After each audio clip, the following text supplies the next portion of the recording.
Hello दोस्तों, नमस्कार। एसएमसीसी channel में मैं आप सभी लोगों का दिल से बहुत बहुत स्वागत करता हूं। दोस्तों, इस वीडियो में हम लोग कवर करने वाले हैं चाइना के बारे में। यस, रिसेंटली हम लोगों ने देखा भी है कि चाइना का बाजार बहुत ज़बरदस्त परफॉर्मेंस करते हुए देखने को मिल चुका है और इसके पीछे का रीज़न भी हम सभी लोगों को पता है कि वहाँ की जो गवर्नमेंट है उन्होंने स्टिमुलस पैकेज अनाउंस करना यहाँ पे स्टार्ट कर दिया है। और इसी चीज़ के चलते चाइना की जो इकोनॉमी जो लगातार नीचे जा रही थी वो अभी हम लोग को एक्सपेक्ट किया जा रहा है कि काफ़ी अच्छी तरीके से कमबैक करते हुए देखने को यहाँ पे मिल जाएगी। एंड इसी स्टिमुलस पैकेज के चलते एंड और भी अलग अलग जो घोषणाएं सरकार ने करके रखी हुई है, जैसे कि आपको पता ही है जो रिजर्व्स रेशो हम लोग को देखने को मिलते थे वो उन्होंने कम कर दिए। ठीक है, इस चीज़ के चलते लिक्विडिटी मार्केट में और ज़्यादा आएगी। देन घर अगर आप लेने जा रहे हो तो इससे रिलेटेड भी जो रेट्स लगते हैं वो भी उन्होंने कम कर दिए, उसको भी सस्ता यहाँ पे कर दिया। एंड स्टिमुलस पैकेज तो दिया ही है, तो इस चीज़ के चलते एकदम से सारे जो इंडेक्स हम लोग को देखने को मिल जाते हैं चाइना से रिलेटेड उसमें नेक्स्ट लेवल की तेज़ी देखने को मिल गई। ठीक है, तो इसको भी हम लोगों ने कवर किया था। सो आप देख सकते हैं चाइना के ही इंडेक्स देखने को मिल रहे हैं। 30 सितंबर का डेटा है क्योंकि चाइना की बाजार बंद है, आप सभी लोगों को यहाँ पे अच्छी तरीके से पता होना चाहिए। सो 8% की तेज़ी देखने को मिल गई। देन नेक्स्ट और एक इंडेक्स आप यहाँ पे देख सकते हो, इसमें कैसे 10.5% की तेज़ी देखने को मिल गई। देन एक और इंडेक्स आप यहाँ पे देख सकते हो, इसमें 8.5% की तेज़ी देखने को मिल गई। देन एक और इंडेक्स आप देख सकते हो, ये तो 15.25% तक भागते हुए देखने को यहाँ पे मिल गया। ठीक है, देन अगर देखा गया तो FTSE चाइना की अगर हम लोग बात करें तो वो भी 11% के आसपास भागते हुए देखने को मिल गया। एंड हैंग सेंग की बात करें, 2 अक्टूबर आज के दिन ओपन था तो ये 6.25% हम लोग को नेट तेज़ी के साथ ये भी भागते हुए देखने को यहाँ पे मिल गया। सो बहुत ही ज़बरदस्त माहौल चाइना में हम लोग को देखने को यहाँ पे मिल रहा है। सो फिलहाल अगर हम लोग बात करें टॉपिक क्या है कि चाइना में ज़बरदस्त तरीके से हम लोग को कमबैक देखने को यहाँ पे मिल रहा है। उनके सरकार ने जो डिसीजन लिया इस चीज़ के चलते ज़बरदस्त परफॉर्मेंस देखने को मिले। तो इस कमबैक के चलते ऐसे कौन से बिजनेसेस है जो कि उनको फ़ायदा हो सकता है डायरेक्टली और इनडायरेक्टली, एंड हम हमारे देश के हिसाब से बात कर रहे हैं। ठीक है, सो कौन से ऐसे मार्केट के सेक्टर्स है जिनको इस चाइना के कमबैक के चलते बेनिफिट यहाँ पे मिल सकता है। सो ऐसे बेनिफिट वाले कंपनीज के बारे में हम लोग इस वीडियो में बात करने यहाँ पे जाने वाले हैं। सो ऑब्वियसली जो शेयर्स रहेंगे वो मैं आपके सामने यहाँ पे ज़रूर रखूंगा। एज यूजुअल डिस्क्लेमर हमेशा की तरह क्लियर कट, कोई रिकमेंडेशन नहीं रहता है। ठीक है, आप चाहो तो इनको स्टडी यहाँ पे कर सकते हो और इसके पीछे के लॉजिक भी जो रहते हैं वो हमेशा की तरह आप लोगों को शेयर ज़रूर करना चाहूँगा। तो स्टार्ट करते हैं दोस्तों। सबसे पहले अगर देखा गया दोस्तों तो मोस्ट पॉपुलर सेक्टर कि अगर चाइना कमबैक करेगा तो मेटल सेक्टर, मेटल की बात करें, स्टील की अगर हम लोग बात करें तो ये जो सेक्टर है दोस्तों ये ज़बरदस्त तरीके से हम लोग को अच्छा परफॉर्मेंस देते हुए देखने को यहाँ पे मिल जाएगा। और इसके पीछे का रीज़न है वर्ल्ड का स्टील का प्रोडक्शन की अगर हम लोग यहाँ पे बात करें तो इसमें 50% का कंट्रीब्यूशन ऑलमोस्ट चाइना का है, 50%। ठीक है, सो इसीलिए हम लोगों ने रिसेंटली अभी बीच में, आपको याद भी होगा इस टॉपिक को भी मैंने कवर किया था कि चाइना की इकोनॉमी काफ़ी ख़राब परफॉर्मेंस कर रही थी एंड ऑलरेडी उनके पास मेटल स्टील ओवर स्टॉक हो चुका था क्योंकि इस्तेमाल ही नहीं हो रहा था। तो इसलिए वो क्या कर रहे थे, दूसरे देशों में मेटल्स डंप कर रहे थे। ठीक है, जो भाव पे मिल रहे थे डंप कर रहे थे। एंड इस चीज़ के चलते क्या हुआ था कि चाइना से मेटल जो ग्लोबल मार्केट में जा रहा था, ठीक है, अभी जो एक्चुअल मेटल है मान लीजिए 100 रुपये का, ऐसे ही एग्जांपल दे रहा हूँ, तो वो क्या कर रहे थे, जो भाव पे मिल रहा है, अच्छा तुम्हें 70 पे चाहिए ले लो 70 पे, 60 पे चाहिए 60 पे ले लो, 50 पे चाहिए 50 पे ले लो। सो जिस कंट्री में मेटल से रिलेटेड काम हो रहा है वहाँ पे भी मेटल का दाम अगर 100 चल रहा था तो चाइना इतना सस्ता दे रहा है तो इन कंपनीज को भी 100 का मेटल 60 पे नहीं तो 50 पे 70 पे बेचना पड़ रहा था। तो ये दिक्कत हो रही थी, इसलिए बहुत सारे कंट्रीज ने क्या कर दिया था कि चाइना से जो मेटल आ रहा था उसके ऊपर टैक्स बढ़ा दिया था।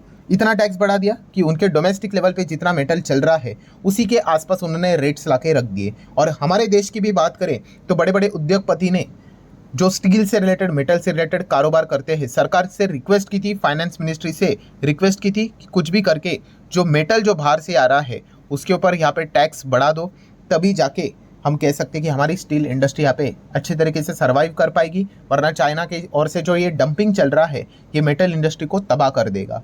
सो ये पहली की स्टोरी हम लोग को देखने को पड़ी थी, इसी महीने की स्टोरी है। ठीक है, इसके ऊपर का वीडियो भी आप लोगों को इसी चैनल के ऊपर मिल जाएगा। बट बाद में यहाँ पे क्या हो गया दोस्तों, चाइना के गवर्नमेंट ने स्टिमुलस पैकेज यहाँ पे अनाउंस कर दिया एंड हम अभी कह सकते हैं कि जो ये मेटल की जो डिमांड है चाइना में जो है वो वापस हम लोग को बढ़ते हुए देखने को यहाँ पे मिल गई। एंड इस प्रकार का कोई भी डंपिंग हम लोग को होते हुए देखने को यहाँ पे नहीं मिलेगा, इसकी पॉसिबिलिटी भी हम लोग को बढ़ते हुए देखने को यहाँ पे मिल गई। सो इन शॉर्ट अगर मैं बात करूँ दोस्तों तो मेटल स्टॉक्स में हम लोग को चमक देखने को यहाँ पे मिलना स्टार्ट यहाँ पे हो चुका है। तो याद रखना, चाइना से रिलेटेड अच्छी खबर आए या फिर बुरी खबर आए, सबसे ज़्यादा हाईली इंपैक्टेड अगर कोई सेक्टर होता है, और भी सेक्टर होते हैं नो डाउट, बट मेटल ये सबसे बड़ा सेक्टर हम लोग को देखने को मिल जाता है। इसीलिए हम लोगों ने बीच में देखा भी था, आपको याद भी होगा कब, कि जब जापान एंड चाइना की ओर से जब खबर आई थी एकदम ज़बरदस्त हमारा मार्केट 1.5% गिरा था, बट उस दिन आप लोगों ने देखा होगा मेटल इंडेक्स हम लोग को ऊपर देखने को मिल रहा था। सो इसके पीछे का रीज़न ही यही था, ठीक है। मैंने वो प्रूफ करके भी आप लोगों को बताया था कि देखो चाइना ये one of the strong reason, इसीलिए क्योंकि ऐसे गिरावट वाले माहौल में अगर मेटल भाग रहा है,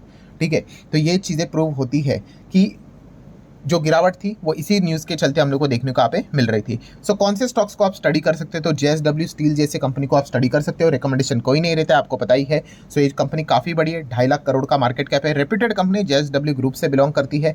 प्रमोटर भी आप देख सकते हैं 45% है, FIS 25, DIS की बात करें तो 10 एंड पब्लिक भी आप देख सकते हो 18% के अप्रॉक्सीमेटली मैं बात कर रहा हूँ, होल्डिंग हम लोग को देखने को यहाँ पे मिल रही है। सो JSW स्टील को आप स्टडी यहाँ पे कर सकते हो, इंडेक्स वाली कंपनी है। टाटा स्टील को भी आप स्टडी कर सकते हैं, ये भी इंडेक्स में ही हम लोग को देखने को यहाँ पे मिल जाता है। बट याद रखना दोस्तों, मेटल स्टॉक्स जो रहते हैं काफ़ी सिक्लिकल होते हैं इन नेचर, मतलब इनका अगर आप चार्ट पैटर्न देखोगे तो इस प्रकार का चार्ट पैटर्न आपको देखने को मिल जाता है। इन कंपनीज में अगर देखा गया तो टाइमिंग काफ़ी अच्छी होनी चाहिए, जिसका टाइमिंग फंसा भाई वो स्टॉक में फंसा, ठीक है। आई होप आपको समझ में आया होगा कि मैं क्या बोलने की कोशिश यहाँ पे कर रहा हूँ। यूजुअली क्या होता है, बिगिनर क्या करता है, स्टॉक ऐसा होगा उसको पसंद नहीं, हाँ भाग गया तो पसंद आ गया। तो ये तो सिक्लिकल स्टॉक्स तो ऐसे बिगिनर्स को इस लॉजिक के चलते, फोमो वालों को तो लिटरली पछाड़ देता है, इतना नुकसान करवा देता है कि वो सोच भी नहीं सकते। आप देख सकते हैं इसका मैक्सिमम चार्ट पैटर्न भी चेक करोगे तो यहाँ पे आप देख रहे हो, बट देखो कितनी वॉलेटिलिटी है देखो, ठीक है। तो प्रॉपरली वो समझ होनी चाहिए कि मेटल में कब जाना है और कब नहीं जाना है करके। एंड काफ़ी ग्लोबल लेवल पे ये जो चीज़ें चलती है उसका इम्पैक्ट भी इन स्टॉक्स के ऊपर हम लोगों को देखने को यहाँ पे मिल जाता है। सो मेटल स्टॉक्स में अगर आप जा रहे हो एंड चाइना से रिलेटेड अगर आप चीज़ों को फोकस में नहीं रख रहे हो तो आप काफ़ी गलत डायरेक्शन में यहाँ पे जा रहे हो, कभी भी आप फंस सकते हो। तो ये पॉइंट भी पता होना चाहिए। ऊपर से आपको पता है अमेरिका में इलेक्शन है, वहाँ पे अगर ट्रम्प जीत गया, ठीक है, तो वापस इनसे चाइना से पंगे लेना स्टार्ट करेगा, टैरिफ विरिफ वो ट्रेड वॉर स्टार्ट होगी, तो अगेन वो मेटल सेक्टर पिटना स्टार्ट होते हैं। तो इस प्रकार से सारी चीज़ें के साथ आपने अपडेटेड रहना चाहिए। तो ये पॉइंट आपको पता है यहाँ पे होना चाहिए। तो टाटा स्टील को स्टडी कर सकते हो, ये भी 2 लाख करोड़ का मार्केट कैप वाली कंपनी है, ठीक है। रिकमेंडेशन कोई नहीं रहता है, जस्ट आपको बता रहा हूँ। प्रमोटर FIS DIS आप देख सकते हो, पब्लिक भी यहाँ पे देख सकते हो। तो ये जो कंपनी होती है इनमें टाइमिंग बहुत इंपॉर्टेंट है, गलत टाइमिंग बहुत बुरी तरीके से आपको फंसा देगा। और बहुत सारे जो मेटल कंपनियां हैं आप उनको भी स्टडी यहाँ पे कर सकते हो, लिस्ट तो काफ़ी लंबी है, मैंने जस्ट आप लोगों को एग्जांपल यहाँ पे देके रखा हुआ है। तो ये पॉइंट आप लोगों को पता होना चाहिए। नेक्स्ट अगर कोई सेक्टर है दोस्तों तो केमिकल सेक्टर, इसको भी आप स्टडी यहाँ पे कर सकते हो। केमिकल में भी आप सभी लोगों को पता है वही चीज़ें होती है कि चाइना सस्ते दाम पे केमिकल मतलब सारी चीज़ें वहाँ पे बनाता है और यहाँ पे ग्लोबल लेवल पे हमारे देश में डंप करते रहता है। इस चीज़ के चलते हमारे देश में जो केमिकल वाली कंपनी है उनको भी उनके साथ कम्पीट करने के लिए क्या करना पड़ता है, सस्ते दाम पे केमिकल के साथ डील करना पड़ता है। तो इस चीज़ के चलते केमिकल कंपनियां भी हम लोगों ने देखी थी बीच में अच्छी तरीके से पिटते हुए देखने को यहाँ पे मिली थी।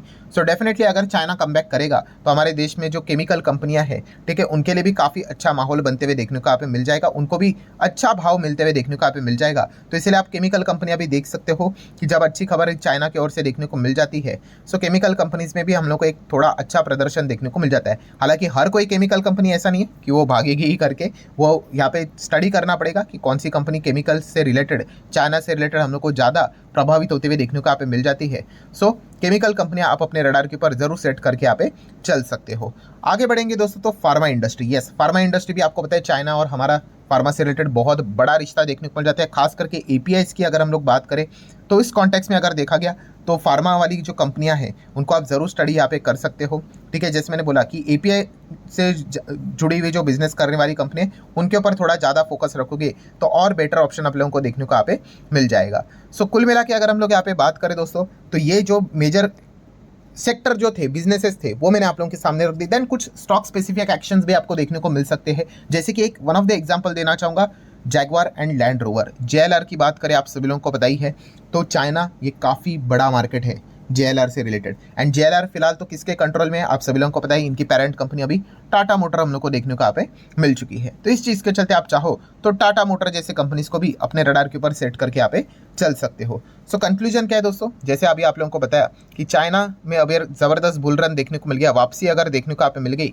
तो वहाँ पे मेटल का मार्केट काफ़ी अच्छा करेगा, केमिकल का मार्केट काफ़ी अच्छा करेगा, फार्मा का मार्केट काफ़ी अच्छा करेगा, फार्मा में स्पेसिफिकली API वाला मार्केट काफ़ी अच्छा यहाँ पे करेगा। एंड स्टॉक स्पेसिफिक जैसे मैंने बोला कि लोगों की आमदनी वापस अगर यहाँ पे बढ़ेगी, लोगों को जॉब्स मिलेगी तो डेफिनेटली वो गाड़ियाँ खरीद सकते हैं, JLR जैसी गाड़ियों को बुक कर सकते हैं। तो वहाँ के जो सेल्स रहेंगे वो हम लोग को बढ़ते हुए देखने को यहाँ पे मिल सकते हैं। तो इस प्रकार से फायदा इन कंपनीज को यहाँ पे मिल सकता है। सो आशा करता हूँ दोस्तों वीडियो हेल्पफुल लगा होगा, इन्फॉर्मेटिव लगा होगा। चाहो तो लाइक एंड शेयर कर सकते हो। मिलते हैं नेक्स्ट वीडियो में, तब तक के लिए बाय बाय।